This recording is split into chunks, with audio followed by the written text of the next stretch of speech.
nouveau projet, qui pour le remplacer, qui pour être sur le banc de la Juve après à la fin de l'ère Allegri?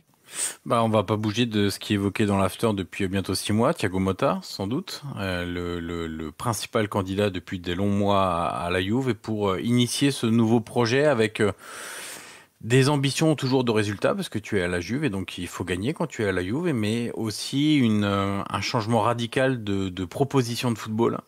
Et ça, c'est nécessaire, avec l'intégration des jeunes qui ont commencé à émerger du côté de la Juve et qui doivent avoir un rôle de plus en plus important dans cette équipe. On pense aux jeunes comme Yildiz, comme Soulé qui reviendra de près. Alors est-ce qu'il va rester ou pas? On verra. Barneccia, est-ce qu'il va rester ou pas?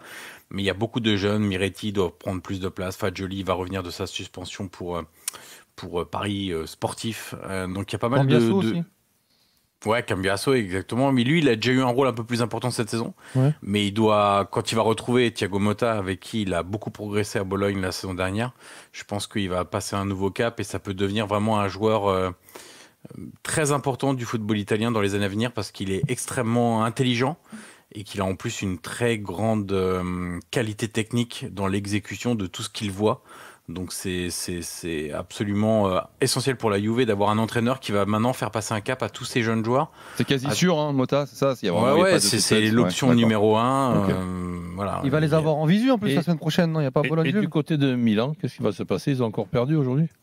Ouais, c'était un match catastrophique de Milan sur la pelouse du Torino, mais vraiment, il reste plus rien cette fin de saison. Ok, t'as pas t'étais sûr d'être deuxième, t'as pas une grande motivation, des choses à aller chercher, mais tu peux pas, quand t'es Milan, tu peux pas te présenter sur la pelouse du Torino et faire un match aussi catastrophique comme tu l'avais fait déjà contre le Genoa où c'était pas brillant, contre la Juve et c'était pas brillant.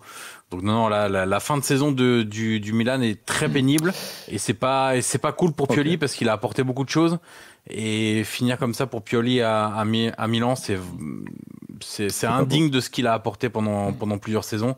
Et les joueurs devraient un petit peu se bouger au moins pour la dernière à San Siro pour lui offrir au moins ce cadeau-là.